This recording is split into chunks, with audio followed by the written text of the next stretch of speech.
नमस्कार और अभिवादन स्वीकार कीजिए ब्रजेश मिश्रा का। प्रियंका गांधी आज मेरे साथ मौजूद हैं। अपने चरण के चुनाव के बाद आपके चेहरे पर कुछ चिंता दिख रही है। गर्व है इस बात पर कि हम 400 सीटों पर लड़ रहे हैं और मजबूती से लड़ रहे हैं। यूपी के लोगों को बदलनी आएंगी या यहाँ की राजनीति को बदलना चाहती है? मुझे पेशेंस बहुत। बीजेपी रहेगी कि जाएगी? जाएगी।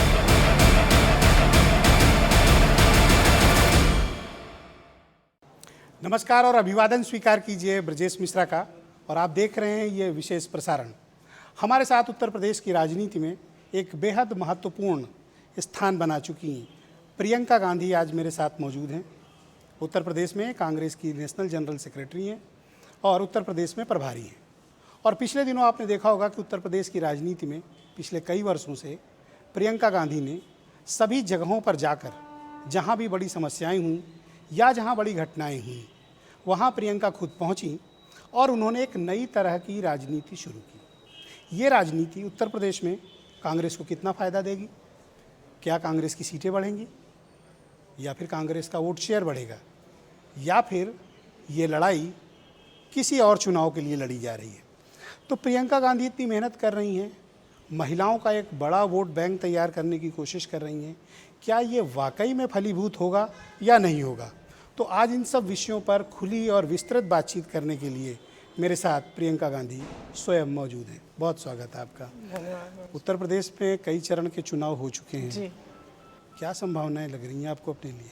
अपने लिए मतलब पार्टी के लिए। देखिए 30 सालों बाद हम 400 सीटों पे लड़ रहे हैं और संगठन को मजबूत करने के लिए हमने बहुत काम किया है। जैसे आपने कहा, इश्यूज़ जितनी भी समस्याएं रही हैं उनको हमने उठाया। हमारी पार्टी ने हमारी पार्टी के कार्यकर्ता ही सड़क पर उतरे, उन्होंने लोगों के पक्ष में आंदोलन किए, लोगों की इश्यूज़ पे बात की। तो उम्मीद तो यही है कि लोग समझेंगे कि कौन सी पार्टी उनके साथ खड़ी रही है। 3 साल हो गए हैं हर समस्या की, जब भी समस्या हुई, जब भी पीड़ा हुई, दुख हुआ तो हम मौजूद थे। अब इतने चरण के चुनाव के बाद आपके चेहरे पे कुछ चिंता दिख रही है? नहीं, बिल्कुल नहीं। नहीं। क्या पा रही हैं कांग्रेस के लिए? क्या आप चिंता फीडबैक देख मिल रहे रहा हैं है? मेरे चेहरे पे?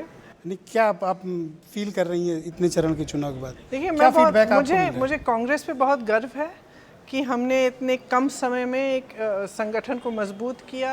हर ज़िले में, हर न्याय पंचायत में, हर ग्राम पंचायत में आज कांग्रेस का कार्यकर्ता खड़ा है।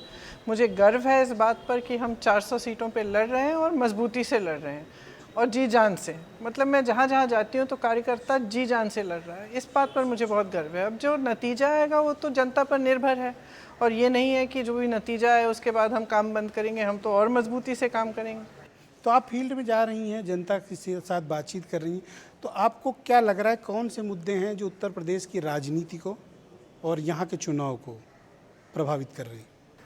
देखिए, मुख्य मुद्दे जो जनता से उभर के आ रहे हैं वो हैं बेरोज़गारी चरम पे है, महंगाई बहुत ज़्यादा, हद से ज़्यादा बढ़ गई है, महिलाओं के लिए तो ख़ास तौर से बहुत ही मुश्किलें हैं, किसानों के तमाम मुद्दे हैं, खाद का वितरण नहीं होता, उनकी उपज का दाम नहीं मिल रहा है सही, तमाम ऐसे बहुत सारे किसान हैं जो कर्ज़ में डूब रहे हैं। तो किसानों के बड़े मुद्दे हैं और मेरे ख्याल से महिलाओं के लिए तो मैं हमेशा कहती हूँ कि सशक्तिकरण की बहुत ज़रूरत है और ये बहुत एक महत्वपूर्ण मुद्दा भी है। तो जहाँ तक मेरा अनुमान है, जनता की जो परेशानियाँ हैं इसमें मैं एक और जोड़ देती हूँ, जो छोटे दुकानदार हैं, जो छोटे बिजनेस वाले हैं, वो नोटबंदी के चलते, जीएसटी के चलते, कोरोना और लॉकडाउन्स के चलते वो बहुत ही त्रस्त परेशान रहे हैं। उनके जो बिज़नेस है वो तकरीबन बंद होने के कगार पे आ गए हैं। तो ये सब मुद्दे हैं। अब इन मुद्दों पे चर्चा हो रही है कि नहीं, ये तो आप ही बताएंगे। नहीं, तो ये आप क्योंकि बताइए कि जहाँ आपको मैं क्या जाती फीडबैक हूँ, मिल रहा है जब वोट पड़ रहे हैं? क्या इन्हीं मुद्दों पे वोट पड़ रहे हैं जो आपको लग रहा है? मुझे आशा तो यही है, क्योंकि देखिए जनता अगर इन मुद्दों पर वोट नहीं करेगी तो अपना ही नुकसान कर रही है ना।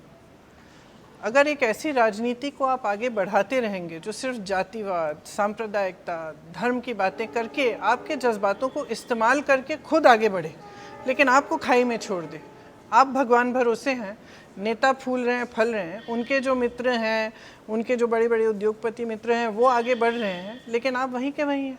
अब बताइए, भाजपा की सरकार ने कहा, जब सरकार में आए थे तो कहा था कि 70 लाख रोज़गार देंगे। अब खुद कह रहे हैं कि 4 लाख दिए हैं। 12 लाख पद खाली पड़े हुए हैं, तो भरे क्यों नहीं हैं? उन्होंने काम क्यों नहीं किया है? क्योंकि एक ऐसी आदत डाल दी है आपने नेताओं में, माफ़ करिए लेकिन जनता ने डाल दी है कि नेता समझ गया है कि 5 साल बाद मैं आऊँगा, जाति की बात करूँगा, धर्म की बात करूँगा, जज्बातों को उभार दूँगा, उस पर ही मुझे वोट मिलना है। तो फिर अगर कोई पूछ नहीं रहा है कि आपने मेरी सड़क क्यों नहीं बनाई, आपने शिक्षा के संस्थान क्यों नहीं बनाए, आपने रोज़गार क्यों नहीं दिलवाए, जो छोटा दुकानदार है वो पूछ नहीं रहा है कि भाई तुमने मेरे सपोर्ट के लिए क्या किया, मेरा तो बिज़नेस ख़त्म हो गया तुम्हारी नीतियों के चलते, मेरे लिए क्या किया है। अगर जनता ये सवाल नहीं उठाएगी तो ऑब्वियसली यही होगा कि नेता समझेगा कि वो कुछ भी कर सकता है, एंड तो में आप क्या यूपी अंत के में लोगों उसको को वोट तो बदलने आई जाति हैं? और धर्म पे मिलना है, तो काम क्यों करेगा? यूपी के लोगों को बदलने आई हैं या यहाँ की राजनीति को बदलना चाहती हैं आप? और देखिए ये जो वैकल्पिक राजनीति का आपने मार्ग चुना है, जी आपको अंदाजा है ये बहुत लंबा भी हो सकता है? बिल्कुल, क्यों नहीं। उतना मैं तो पेशेंस लंबे है दौर आप के में? लिए ही तो हूँ। उतना पेशेंस है आप में? देखिए मैं मजाक करने वाली थी। जो गृहिणी मैं होती उकसा नहीं रहा हूँ, है, मैं तो अपने जो गृहिणी होती है और 25 सालों से शादीशुदा होती है, उसमें बहुत पेशेंस होता है। जो घर चलाती है, बच्चों की परवरिश करती है, उसमें बहुत ज़्यादा पेशेंस होता है।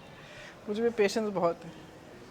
अब हम लोग आते हैं कि रूलिंग पार्टी उत्तर प्रदेश में जो चुनाव है, पहले दूसरे चरण में हिजाब का मुद्दा था, हिंदू मुसलमान के मुद्दे भी है, अभी आजकल आतंकवाद का मुद्दा चल रहा है। देखिए ये क्या चुनाव, आपको लगता है यूपी में चुनाव इस मुद्दे पे हो रहा है? नहीं, मैं इसमें एक फ़र्क, अभी आप कुछ और मुद्दे गिना रही थी। हाँ नहीं, मैं आप एक फ़र्क बताना चाहती हूँ इसमें। ये जनता के मुद्दे हैं या ये मुद्दे कुछ राजनीतिक दलों के नेता आगे ला रहे हैं, इसमें फ़र्क है। जनता, आपने मुझे पूछा जनता के क्या मुद्दे हैं। जनता के मुद्दे हैं बेरोज़गारी, महंगाई, जो मैंने आपको गिनाए। राजनीतिक दल और राजनीतिक नेताओं ने एक ऐसा, जो मैं कह रही हूँ आपसे, कि एक ऐसा माहौल बना दिया है कि चुनाव के समय दूसरे मुद्दे सामने ले आते हैं। कैसे मुद्दे? जिन पर जनता के जज्बात उभरें और उस पर फिर वोट मिल जाए। तो ये जनता के मुद्दे नहीं हैं, ये मुद्दे हैं जो राजनीतिक दल और उनके नेता जानबूझकर आगे इसलिए लाते हैं क्योंकि विकास की बात वो करना नहीं चाहते।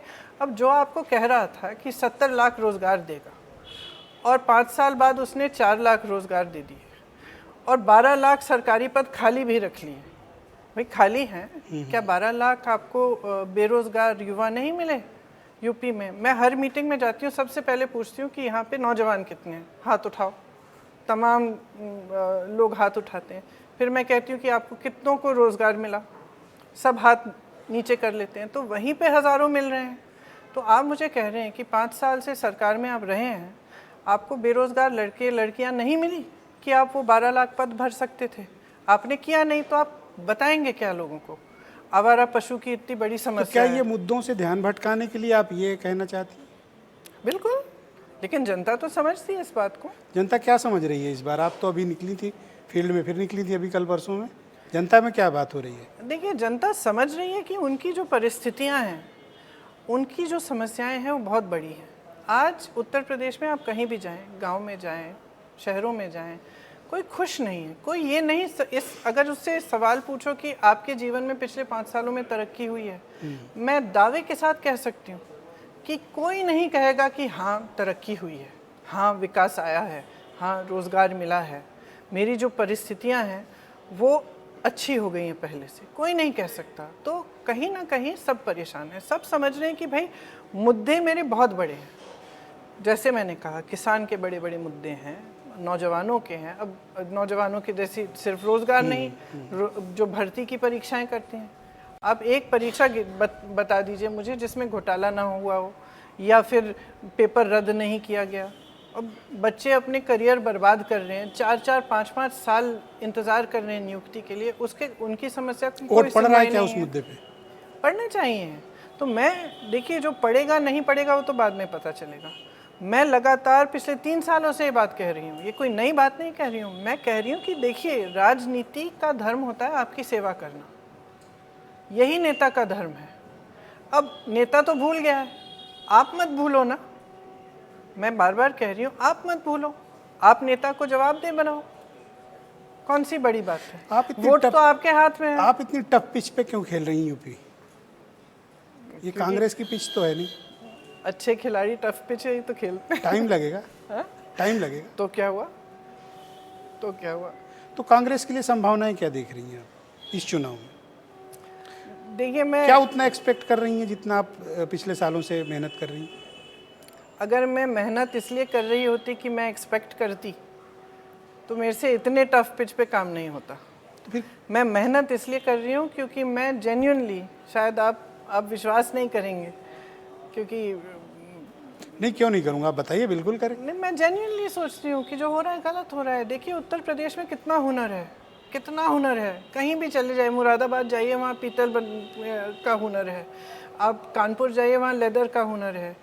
उत्तर प्रदेश के नौजवान पूरे देश में अपनी कैपेसिटी पे, अपनी कैपेबिलिटीज़ पे, अपने क्वालिफिकेशंस पे अच्छा अच्छा काम कर रहे हैं। यहाँ हुनर है, नौजवान है, खेती भी अच्छी है, मतलब ज़मीन अच्छी है, उसमें उपज अच्छा आता है। तो इतनी ज़्यादती क्यों हो रही है तो उत्तर प्रदेश मुख्यमंत्री के तो लोगों कह रहे से? हैं कि हम तो one district one product ODOP योजना लाए हैं करिए और ना। इंटरनेशनल फोरम दिया उसको। तो करके दिखाइए ना। आप चुनाव के पहले आप कॉन्फ्रेंस कर लेते हैं, चुनाव के पहले आप जेवर में हवाई अड्डे का उद्घाटन कर लेते। 5 सालों से क्या कर रहे थे? हाँ, शिलान्यास किया। हाँ, शिलान्यास किया। तो शिलान्यास किया, ये देखिए। तो 5 सालों से क्यों नहीं किया? 5 सालों में अगर 5 साल पहले आपने शिलान्यास किया होता तो अब तक तो हवाई अड्डा होता। उल्टा, जहाँ से रोजगार बन रहे हैं आप उन सारी संस्थाओं को बेच रहे हैं अपने उद्योगपति मित्रों को। तो आपकी योजना क्या है? मैं पूछना चाहती हूँ सब राजनीतिक दलों से। कांग्रेस पार्टी की योजना है, खाका तैयार किया है हमने 3 घोषणा पत्र निकाले हैं। हमने एक शक्ति विधान निकाला है, एक भर्ती विधान निकाला है और एक उन्नति विधान। शक्ति विधान महिलाओं के लिए पूरा खाका तैयार किया है। भर्ती विधान में क्या हमारी सोच क्या थी? आज नौजवान बेरोजगार है, सारी राजनीतिक दल जितने भी हैं आके कहते हैं हम 20 लाख रोजगार दे देंगे, 25 लाख रोजगार दे देंगे। कोई आपको ये नहीं बताता कि ये 20, 25, 70 लाख जो रोजगार आपको प्रॉमिस कर रहे हैं, जिनका वादा कर रहे हैं, ये कहाँ से आएंगे? हमने कहा कि देखिए हम क्योंकि नौजवान जानना चाहता है, नौजवान परेशान है क्योंकि क्वालिफाइड भी है। मैं होमवर्क किया आपने? हाँ, पूरा होमवर्क किया। अपने जितने भी हमारे वित्त मंत्री थे, पूर्व वित्त मंत्री, उनके साथ बैठे, होमवर्क किया किस तरह से कर सकते हैं। अच्छा, ये 12 लाख खाली पद हैं, इनको भरेंगे। 8 लाख नए रोजगार कैसे बनाएंगे? एक नौजवान जो किसी पिछड़े वर्ग का हो या अति पिछड़े वर्ग का हो या दलित वर्ग का हो, अपना बिजनेस शुरू करना चाहे, उसके लिए 5 लाख रुपए सरकार क्या दे सकती है 1% ब्याज पे? हाँ, दे सकती है। चलिए देंगे ताकि अपना बिजनेस शुरू करें। तो खाका तैयार करके हमने दिया है क्योंकि हम कह रहे हैं कि हम जवाबदेह बनना चाहते हैं। हम चाहते हैं कि एक ऐसी राजनीति हो जिसमें आपकी जो समस्याएं हैं उनका हल निकले। अब आप कुछ कह नहीं रहे हैं, अपने घोषणा पत्र में उठा के आपने कॉपी पेस्ट करके हमारे डाल दिए हैं जो हमने घोषणा की है, चाहे महिलाओं पे हो चाहे युवाओं पे हो।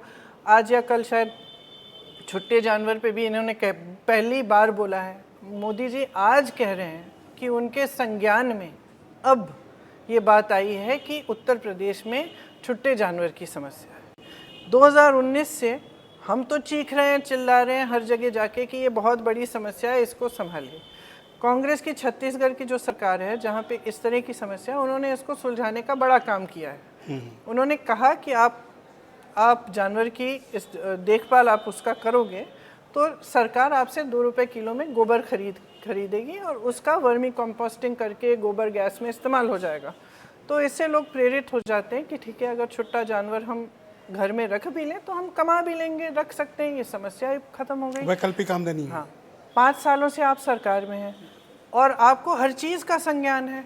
डोनाल्ड ट्रंप को खांसी आती है तो उसका संज्ञान आपको हो जाता है, तुरंत चिट्ठी लिख लेते हैं उनको। लेकिन आपको इस बात की संज्ञान नहीं है कि अपने ही सबसे बड़े प्रदेश में इतनी बड़ी समस्या है कि किसान बेचारा पूरी रात खेती में बैठ के चौकीदारी कर रहा है। इसका संज्ञान आपको नहीं है। मुख्यमंत्री आपको संज्ञान कब हुआ? जब चुनाव आया।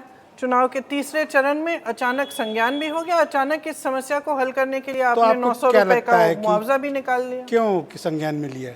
क्या संज्ञान में क्यों लिया आवारा पशुओं को? क्योंकि अब समझने लग गए। आपको लगा कि वोटिंग उस पैटर्न पे हुई है? हो सकता है कि इसलिए अचानक ये घोषणाएं हो रही हैं। अब महिलाओं की बात करिए। हमने महिलाओं की बात कर ली और हमने कहा, महिलाओं को कहा कि देखो बहनें, आधी आबादी हो, एकजुट हो जाओ, एक बहुत बड़ी शक्ति है तुम में, अगर एकजुट हो जाओगी तो राजनीति बदल दोगी। इस तरह की राजनीति नहीं होगी जो आपको नकारेगी, आप अपने बच्चों का भविष्य बनाना चाहते हैं उसको भी नकारेगी, विकास को नकारेगी। इसको बदलना है तो एकजुट हो जाओ। हमने अपना घोषणा पत्र निकाला सबके, क्या हुआ उससे भाजपा, सपा, बसपा, आरएलडी तक घोषणाएं करने लग गए महिलाओं के लिए, क्योंकि अचानक सोचा कि अगर ये महिलाएं एकजुट वाकई हो जाएं, अगर हमारा जाति का कार्ड और हमारा धर्म का कार्ड नहीं चला और ये महिलाएं जागरूक हो गई, इनको समझ में आ गया कि इनके पास इतनी शक्ति है कि ये बदलाव ला सकती हैं, तो हम गए। इसलिए घोषणाएं महिलाओं का वोट बैंक बने या उनका समूह एकत्र हो, ये विचार अच्छा है, लेकिन देश में कोई ऐसा उदाहरण नहीं है कि महिलाएं कहीं एक वोट बैंक बनी ये हो। देश में एक बहुत बड़ी पहल है। तो ये एक्सपेरिमेंट में रिस्क भी है। एक्सपेरिमेंट नहीं है, ये होना ही था। और इससे चाहे चुनाव में कोई फ़ायदा हो नहीं हो, आप इसको वोट बैंक कह रहे हैं, ये तो मेरा विश्वास है कि ये होना ही था। जो आधी आबादी है उसको आप भागीदारी नहीं दे रहे हैं, उसको एकदम नकार दिए। आपकी इतनी बड़ी सरकार, पूरे देश की जो सरकार है, उसका जो फ्लैगशिप सबसे बड़ी योजना महिलाएं के लिए क्या है? महिलाओं के लिए क्या है? एक गैस सिलेंडर मुफ्त सबसे बड़ी योजना है महिलाओं के लिए। आपने महिलाओं को सशक्त करने की बात नहीं की, महिलाओं की सुरक्षा की बात नहीं कर रहे हैं, महिलाओं को रोजगार देने की बात नहीं कर रहे हैं। तो क्या चाहते हैं आप कि आप एक गैस सिलेंडर मुफ्त में दे दें और आपकी जिम्मेदारी महिलाओं के प्रति खत्म हो गई? पर ये तो लॉन्ग टर्म विजन है ना, आप इसको कैसे? क्या long term, short term vision भी है। आप मुझे एक नौजवान महिला दिखा दीजिए पूरे यूपी में जो कहे कि नहीं, मैं अपने पैरों पे नहीं खड़ी होना चाहती। एक दिखा दीजिए जो कहे कि मैं शिक्षित नहीं होना चाहती। एक माँ दिखा दीजिए गरीब से गरीब घर में जो कहेगी कि मैं अपनी बेटी को शिक्षित नहीं करना चाहती। साधन हो तो करेगी, ज़रूर करेगी। मैं तो ऐसी माँ से मिली हूँ जिन्होंने छुप छुप कर अपने पूरे परिवार से छुप कर जाकर साड़ी की फॉल उसने अपने हाथों से सिली है ताकि थोड़े से पैसे इकट्ठे करके वो अपनी बेटी को पढ़ा पाए, क्योंकि वो खुद नहीं पढ़ पाती थी। और छुपा के ले गई है स्कूल। जब पकड़ी गई तो अपने ससुर से कहा कि मैं इसके पैसे मैं दूंगी, इसको जाने दो।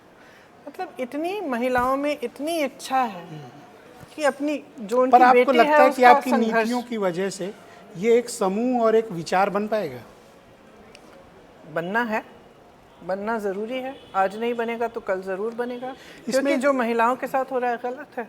इसमें राजनीतिक जोखिम बहुत है। जो आपने टिकट 40% महिलाओं को दिए, नहीं हो सकता है कि अच्छा परफॉर्म भी करे, लेकिन जोखिम बहुत ज़्यादा उठाया आपने। हो सकता है आपने किसी और को दिया होता, अच्छा परफॉर्म करता है।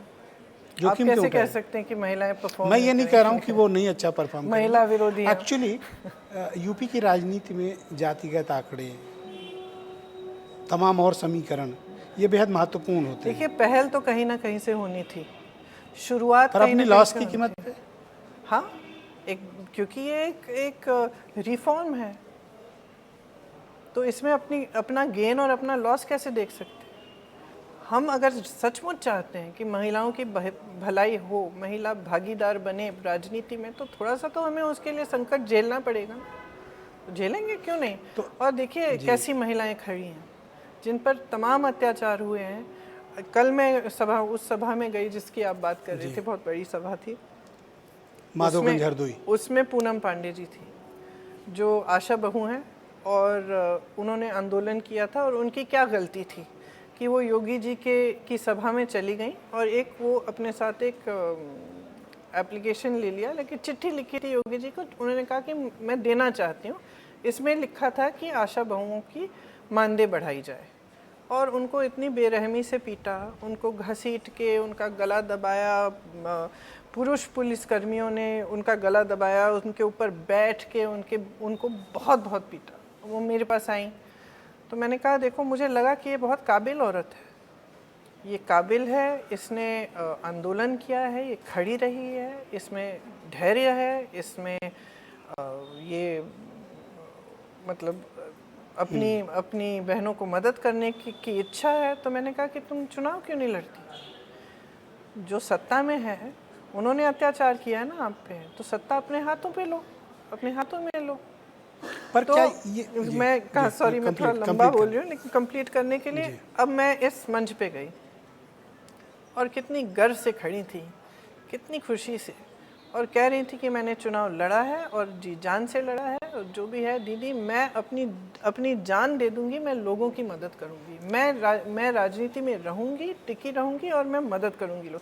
तो ये जो इच्छा है, और महिलाओं में करुणा थोड़ी और ज़्यादा होती है, तो ये जो काम करने की इच्छा, संघर्ष का अनुभव और उसके साथ साथ करुणा, ये 3 चीज़ें जो महिलाएं पॉलिटिक्स में ला सकती हैं, इससे पॉलिटिक्स बदल सकता है। मेरा तो पूरा पॉलिटिक्स विश्वास बड़ी ज़मीन की चीज़ है, लेकिन मुझे आपकी बातों से ये एहसास हो रहा है आप कुछ इमोशनल होकर राजनीति कर रही हैं यूपी में। आप क्या कह सकते हैं कि महात्मा गांधी जी इमोशनल नहीं थे? नहीं, आप आपकी क्या कह पॉलिटिक्स सकते हैं पे कि मार्टिन लूथर इमोशंस किंग ज़्यादा इमोशन नहीं हावी थे? है। नहीं सुनिए, इमोशंस ज़्यादा हावी है। सुनिए, क्या आप कह सकते हैं कि Mahatma Gandhi, Nelson Mandela, Martin Luther King, जितने भी लोग थे जिन्होंने एक्चुअली जो ऐतिहासिक पॉलिटिक्स की, सब वो करुणा के इमोशनल मूर्ति नहीं थे। इमोशनल नहीं थे वो। करुणा की मूर्ति थी। अब आजकल इमोशनल अगर है नहीं है, अगर होते हैं तो लोग सोचते हैं कि भाई कुछ क्या कहते हैं, कोई दुर्बलता है। लेकिन Mahatma Gandhi ji, Nelson Mandela, Martin Luther King, नाम लीजिए आप, जो सबसे मतलब सशक्त और सबसे दृढ़ जो नेता थे, सब इमोशनल थे। इसमें कौन सी बुरी बात है? आजकल तो अगर आदर्शवादी हैं तो लोग कहते हैं कि मतलब इसकी तरह की कोई कलंक है, कि कोई पाप है कि आपके आदर्श हैं पॉलिटिक्स में। लेकिन ये माहौल बना कैसे? जब देखिए अब चुनाव चल रहा है, इसके बाद नतीजे जो भी आए, आपने देखा है बार बार प्रदेशों में ये जो भाजपा के नेता हैं जाके खरीद फरोख्त करके सरकार बनाते हैं। आजकल मीडिया, और मैं आपके बारे में नहीं कह रही हूँ, बट जनरली मीडिया के लोग और पब्लिक उस चीज़ को ऐसे देख रहे हैं जैसे वाह वाह वाह वाह वाह, देखा इनकी क्या काबिलियत है, इन्होंने तो सरकार भी खा, मास्टर स्ट्रोक, सारे चैनलों पे मास्टर स्ट्रोक। अब बताइए, क्रिमिनल एक्ट है, क्रिमिनल एक्ट है, अपराध है, हमारे संविधान के प्रति एक अपराध है। वो अपराध खुलेआम पब्लिक में हो रहा है, मीडिया वाहवाही कर रही है, पब्लिक वाहवाही कर रही है। ये सही है?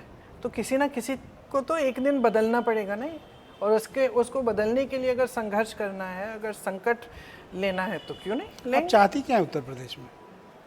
मैं चाहती हूँ कि एक मतलब सत्ता पाना मकसद है, या बदलाव मकसद है, या एक समूह एकत्र करना मकसद है, या कांग्रेस को मजबूत करना मकसद है?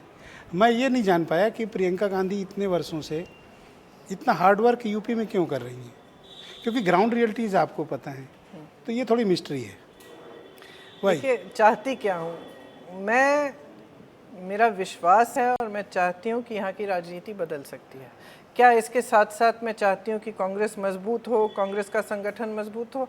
जाहिर है, क्योंकि बगैर हमारे संगठन के मजबूत हुए, बगैर हमारे संघर्ष के हम एक नई राजनीति भी नहीं ला सकते। तो ये दोनों चीज़ें साथ साथ चलती हैं। अब थोड़ा सा योगी आदित्यनाथ जी पर बात कर लेते हैं। 5 साल पूरे हो गए उनके। आपको मैं कहूँ कि उनका रिपोर्ट कार्ड बनाइए। अच्छा, तो मैं तो कहूँगी कि आपने जो भी उनको कैसे मुख्यमंत्री के तौर पर आप रेट करती हैं? देखिए, मैं तो ये कहूँगी कि जो जो घोषणाएं आपने की थी 5 साल पहले, उनके बारे में आपने क्या किया? जैसे मैंने कहा, बेरोजगारी चरम पे है। एक मुख्यमंत्री की परफॉर्मेंस को आप किस चीज़ पे रेट कर सकते हैं? जो विकास है वो किया कि नहीं, रोज़गार दिलवाए कि नहीं, अर्थव्यवस्था की स्थिति क्या है प्रदेश की, जनता क्या खुश है कि नहीं, उसकी तरक्की हुई है कि नहीं, आपने सरकार कैसे चलाई है, क्या गवर्नेंस करना आया है आपको? मैं समझती हूँ कि यहाँ पे इवेंट मैनेजमेंट ज़्यादा हुआ है, गवर्नेंस कम। जो लॉ एंड ऑर्डर की बात होती है वो अलग होती है, एनकाउंटर अलग होता है, दो अलग चीज़ें हैं।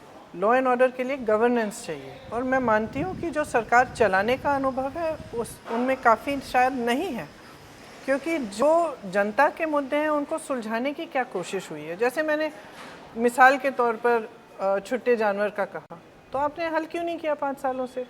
गवर्नेंस तो यही होती है ना। मैंने योगी जी का इंटरव्यू किया था, उन्होंने कहा कि कोरोना के दौरान मैंने अपोजिशन के सभी लीडर से बात करने की कोशिश की। हमसे तो कभी नहीं कोशिश। आपसे कोई कोशिश की? ना। आपकी कोई सलाह ली कभी?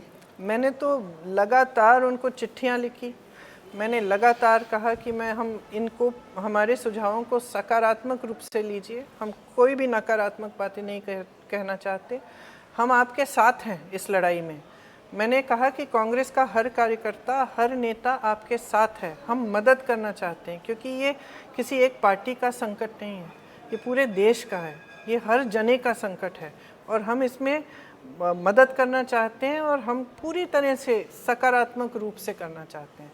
कभी जवाब नहीं आया। तो मदद जब कर रही थी तो एफआईआर, हाँ, एफआईआर दर्ज किए गए और जब हमने कहा कि हम बसें भेजेंगे तो उस पर बड़ा तमाशा हुआ राजनीतिक। मैंने तो उसी समय कहा कि देखिए, आप बेशक इस पे अपने सरकार के, भाजपा के रंग लगा दीजिए, मोदी जी के अपने चेहरे लगा दीजिए बसों पे, लेकिन इनको चलने दीजिए, क्योंकि मकसद ये था कि जितने लोग लॉकडाउन के बाद ऐसे इतनी भीषण परिस्थितियों में घर आने की कोशिश कर रहे थे, उनकी कोई मदद हो जाए। एक आरोप और लगाया उन्होंने आपके ऊपर भी और अपोजिशन के बाकी लीडर्स पे भी, कहीं कोई घटना हो जाती है, कोई बड़ी घटना या कोई भी घटना हो जाती है, वहाँ आप लोग जाके माहौल को ख़राब करने की कोशिश करते हैं, तो घटना, ऐसा उनका आरोप है।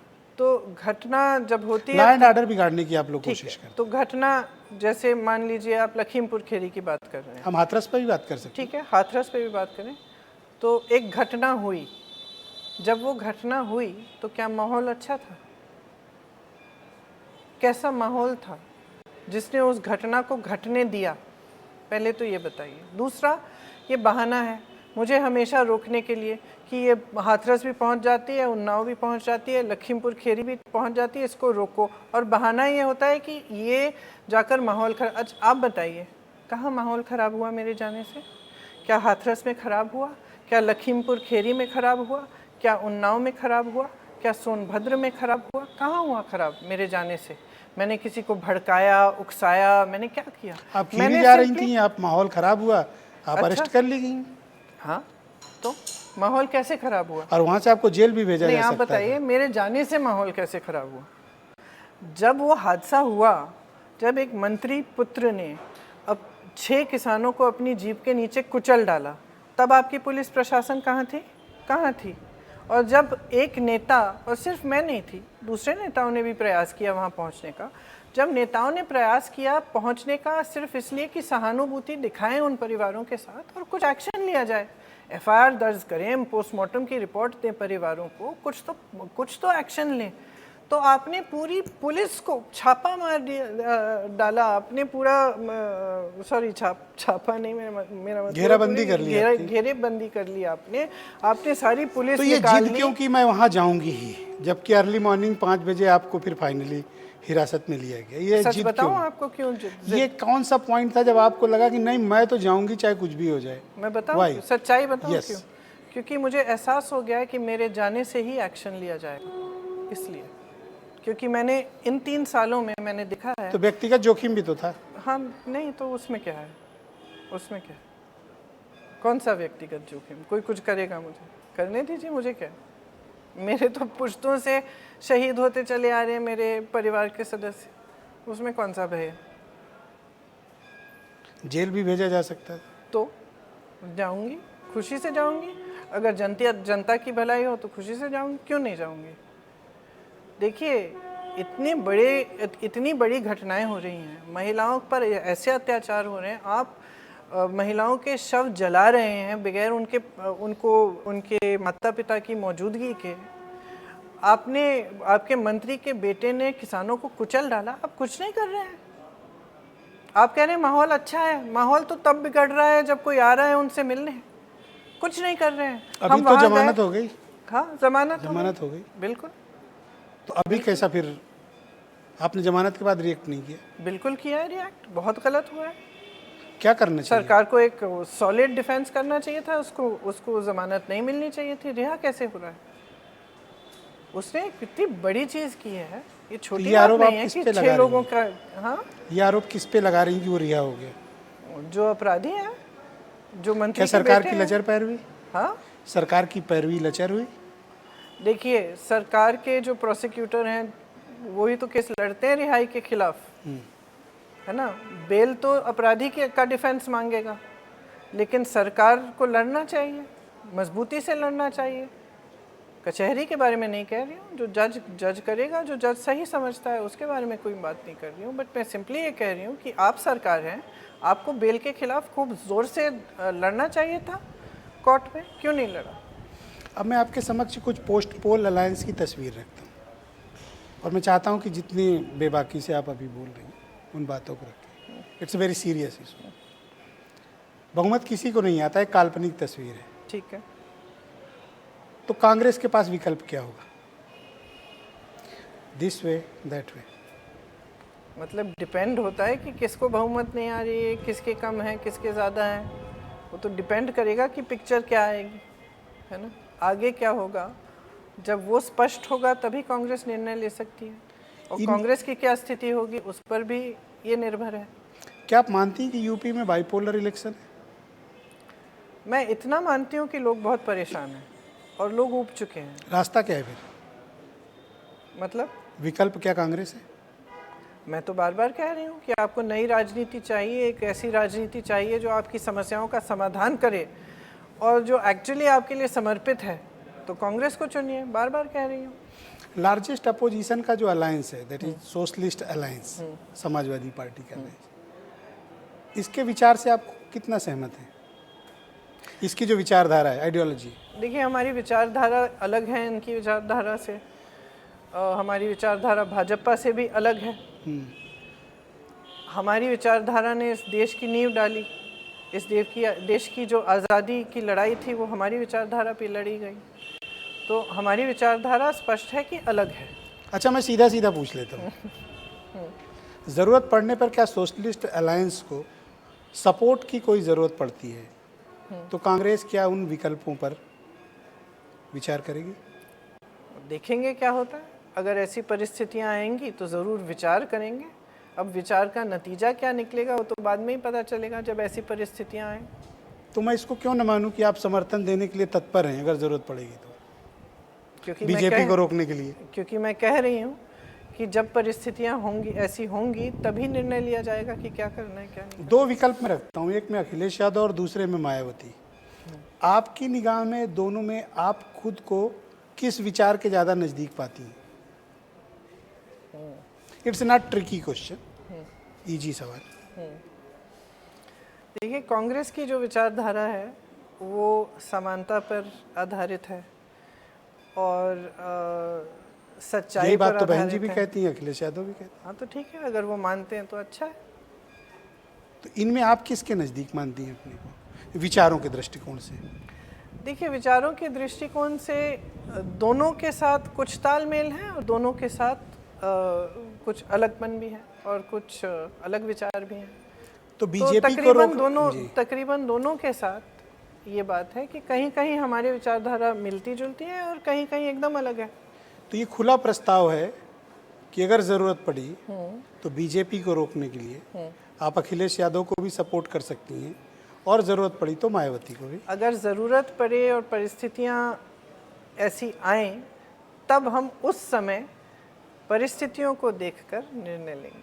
पर जो भी निर्णय लेंगी वो बीजेपी के दूसरी ध्रुव वाले पर लेंगी? जो भी निर्णय लेंगे हम, वो इस पर आधारित होंगे कि कौन सी पार्टी, कौन सा पार्टियों का जो समूह है वो इस देश की राजनीति में पूरी तरह से राजनीति को विकास पर आधारित कर सकते हैं। आप ये भी तो कह सकती हैं कि विकल्प के रूप में मैं भी हूँ सामने, सपोर्ट करिए।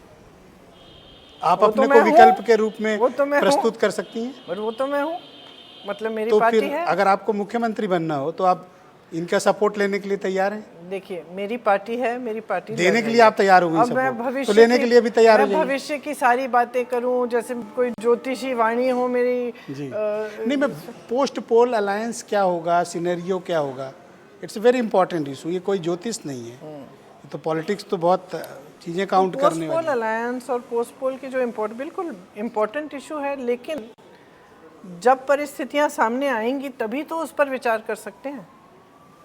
हो सकता है कि एक पार्टी एकदम पूरे बहुमत से सरकार बना दे, हो सकता है कि वो पार्टी भाजपा हो सकता है कि सपा हो सकता है कि कांग्रेस हो या बसपा हो। तो हमें क्या मालूम कि आगे क्या होने वाला है। जो होगा उस समय हम उसका आकलन करके एक निर्णय लेंगे। पर यह निर्णय है आपका कि आपको अगर बीजेपी को रोकना पड़ा तो इन दो में से कोई एक विकल्प आप चुन सकते हैं। देखिए, एक बात बहुत स्पष्ट है, भाजपा ने पिछले 5 सालों में जो काम करना था, जो विकास के कार्य थे, जो लोगों को आगे बढ़ाने का काम था, जो महंगाई घटाने का काम था, जो किसानों को, छोटे दुकानदारों को अपने जीवन को में तरक्की लाने का काम था, वो किया नहीं।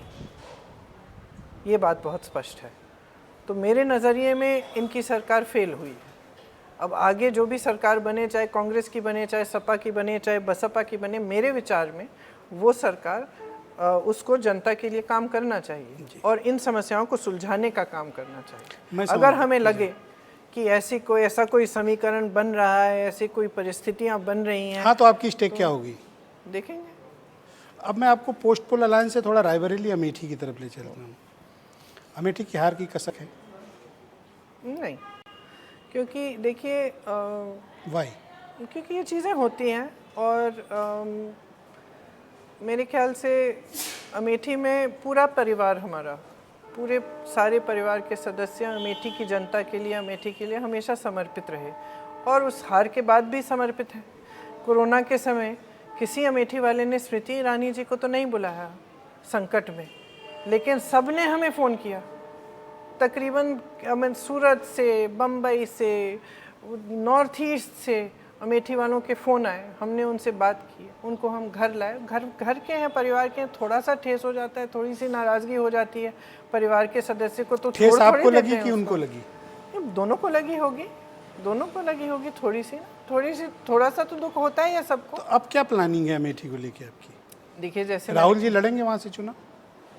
तो राहुल जी से जवाब देंगे उस सवाल का, वो उन्हीं से पूछिए। नहीं, फील्ड में काम यूपी तो में आप कर रही हैं, कैंडिडेट तो आप डिसाइड करेंगे। देखिए, काम कर रहे हैं, समर्पित पूरी तरह से हैं। ये नहीं है कि अमेठी की हार के बाद कांग्रेस का कार्य अमेठी में एकदम समाप्त हो गया, ऐसी बात बिल्कुल नहीं। कोरोना में भी सबसे ज़्यादा राहत पहुंचाने का काम, लोगों को घर पहुंचाने का काम कांग्रेस पार्टी ने किया और हम करते रहते हैं। तो मुझे तो हार जीत तो होती रहती है पॉलिटिक्स में, इसमें कोई बड़ी बात। इस बार इलेक्शन कैंपेन में देख रहा हूँ सिर्फ आप लीड कर रही हैं, राहुल जी या सोनिया जी कम दिखाई दे रहे हैं, क्यों? देखिए, अभी तक राहुल जी तो पंजाब में और 5 प्रदेशों में चुनाव था, तो मैंने ही खुद उनसे कहा और कि देखिए, यहाँ तो मैं संभाल ही रही हूँ, आप पहले पूरा ध्यान उधर दीजिए, जब वहाँ ख़त्म होगा तो आप यहाँ आ जाइए। मैं तो हूँ ही यहाँ रोज़, तो आएंगे अब आने वाले। आपके कामकाज का आकलन राहुल जी कैसे करते हैं? शायद 25 को जी, कैसे करते हैं आपके कामकाज का आकलन? मतलब आपने जितना यूपी में काम किया वो रिव्यू तो करते होंगे कभी? हाँ, कभी करते हैं। तो क्या कमेंट करते हैं वो? नहीं कहते हैं। मुझे एक बार मैसेज आया कुछ दिनों पहले कि मुझे बहुत गर्व है तुम पे, तुमने बहुत मुश्किल परिस्थितियों में बहुत मजबूती से काम किया है, और ऐसे तो करते हैं। कुछ पॉलिटिकल ऑब्जर्वर ये कहते हैं कि प्रियंका गांधी 2022 नहीं, मतलब 2024 की लड़ाई लड़ रही है। अच्छा, देखिए, पॉलिटिकल ऑब्जर्वर बहुत चीज़ें कहते हैं, मैं डट के ये लड़ाई लड़ रही हूँ, 3 सालों से यहाँ हूँ। पॉलिटिकल ऑब्जर्वर में पहले कहा कि मैं टूरिस्ट हूँ, मुझे पर्यटक बना दिया। मोदी जी दुनिया घूम के आते हैं, यहाँ यूपी नहीं आते चुनाव के अलावा, लेकिन पर्यटक हूँ मैं यहाँ लखनऊ में। अब तो कोई नहीं कहता। हाँ अब कुछ और कहने लगे हैं, तो ये तो पॉलिटिकल ऑब्जर्वर्स का काम है कि कुछ ऐसी धारणा निकालें, लेकिन मेरा काम है कि मैं यहाँ डट के रहूँ और लड़ती रहूँ और जनता की जो समस्याएं हैं उनको उठाती नतीजे आपके फेवर में नहीं आए तब भी आप रुकेंगी? बिल्कुल। कुछ जनता ने सवाल क्यों भेजे ना हैं रुकूं? आपके लिए। अच्छा, आपके आने से पहले मैंने कुछ सोशल मीडिया प्लेटफॉर्म्स को पर एक सवाल किया कि इस प्रियंका गांधी से क्या सवाल पूछे जाएं, तो उनमें से 2 सवाल मैं आपके सामने रखता हूँ। प्रियंका जी, क्या ऐसी स्थिति बन सकती है कि कांग्रेस सपा के गठबंधन करके सरकार बनाए? देखिए, पब्लिक पूछ रही है, सवाल पब्लिक पूछ रही है, ये मेरा सवाल नहीं था जो मैं पूछा है, एक्चुअली लोग जानना चाहते हैं। बट एक्चुअली इसका जवाब मेरे पास अभी नहीं है, क्योंकि जब ये परिस्थितियाँ, अगर ऐसी परिस्थितियाँ बनेंगी तभी ये जवाब दे पाऊँगी। तो आप जितनी भी बार पूछें, जितनी भी इधर से या उधर से या घेरने की कोशिश करें, इसका जवाब मेरे पास आज है नहीं। नहीं, आप मेरे ये पास क्यों इतना आपको जवाब लगता है है। कि मैं कोई ट्रिकी क्वेश्चन कर रहा हूँ? मैं सिंपल सा नहीं, मैं सवाल तो ट्रिकी क्वेश्चन से खुश हूँ। कौन सा ऐसा सवाल है जिसका जवाब नहीं दे सकती? नहीं, तो इसीलिए तो सिंपल सी बात हो रही, तो मैं कहीं तो मैं इधर- सिंपल सा जवाब दे रही हूँ कि ये जब परिस्थितियाँ ऐसी आएंगी तभी मैं ये और मेरी पार्टी ये निर्णय करेगी। कुछ लोग लिख रहे हैं कि आप कुछ और सोशल मीडिया पे थोड़ा कम एक्टिव रहती हैं, थोड़ा ज़्यादा रहना चाहिए आपको। ये बात मेरे ख्याल से इंस्टाग्राम वगैरह तो सही हाँ, है, कुछ समय और ही नहीं मिलता। और प्लेटफॉर्म्स के लिए लोग समय ही बोल नहीं रहे हैं। मिलता। जी, कई आपके महत्वपूर्ण साथी छोड़ कर चले गए, आरपीएन सिंह, जितेंद्र प्रसाद, ज्योतिरादित्य सिंधिया, आपके साथ को इंचार्ज भी थे यहाँ पे। झटका लगा, बुरा लगा?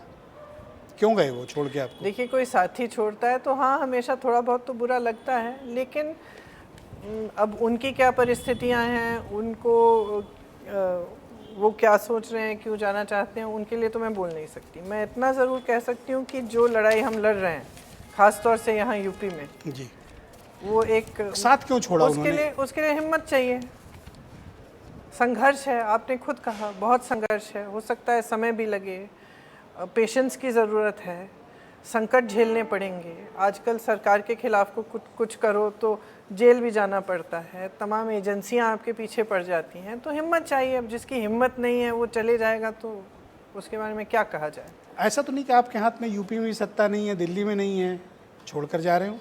वही चीज़ हुई, हिम्मत नहीं है। क्या इसका सिर्फ मतलब सत्ता कांग्रेस में- के ज़्यादातर नेता सत्ता के भूखे हैं? नहीं, इसका मतलब ये नहीं है वो कांग्रेस के नेता है नहीं, अब तो भाजपा के नेता हैं। अब भाजपा सुबह से शाम तक परिवारवाद की बात करते हैं, लेकिन सारे नेता पुत्र तो उन्होंने ही ले लिए, छोड़ा किसको है? एक अंतिम सवाल है आपसे, अभी जब नतीजे आएंगे और आपके लिए सकारात्मक नहीं हुए तो फिर आपका एक्शन प्लान क्या होगा यूपी पे?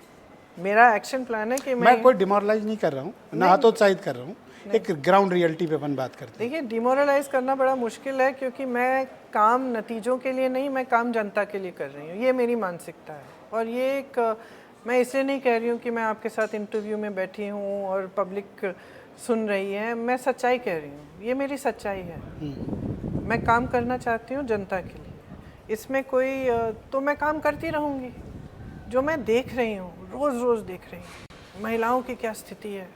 एक माँ आकर मुझे पकड़ पकड़ के रो रही है क्योंकि उसकी बेटी के साथ क्या, उसकी बेटी 19 साल की है, मेरी बेटी 19 साल की है। अंदर मेरी गाड़ी में एक और माँ बैठी है जिसकी बेटी के साथ यही हुआ है।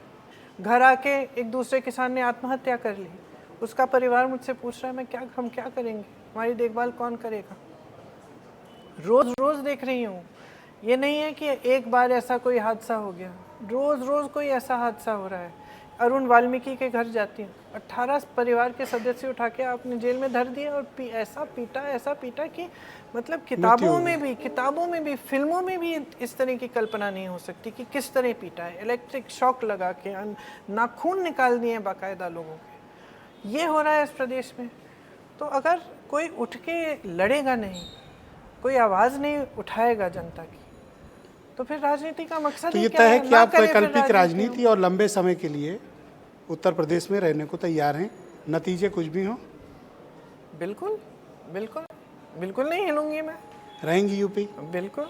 वो कौन सी बात है जो आपको अच्छा यूपी सा में घर डटे भी है। रहने की प्रेरणा देती है? हाँ, यूपी में रहने की कौन सी वो बात है जो आपको नतीजे कुछ भी हो रुके रहने की प्रेरणा देती है? जैसे मैंने कहा, क्योंकि परिस्थितियाँ ही ऐसी हैं, जो हो रहा है गलत हो रहा है।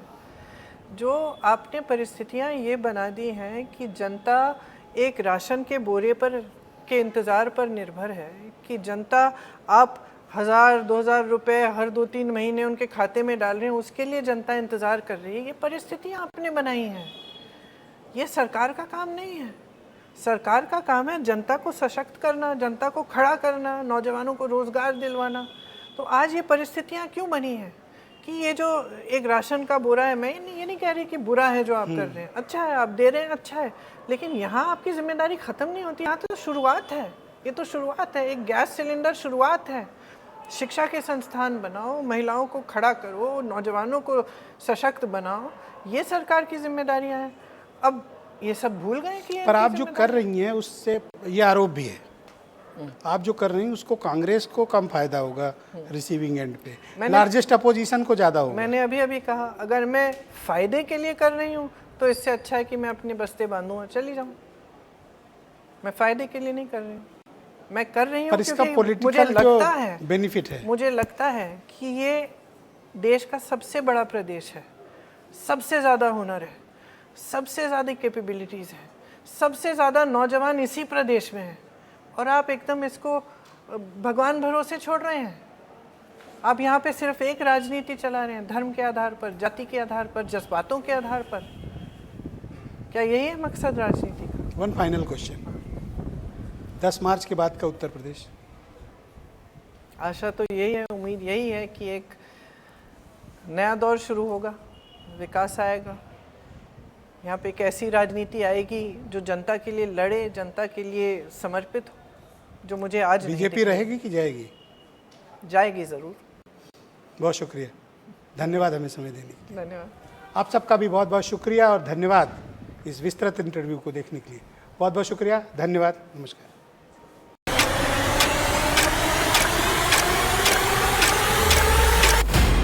नमस्कार और अभिवादन स्वीकार कीजिए ब्रजेश मिश्रा का।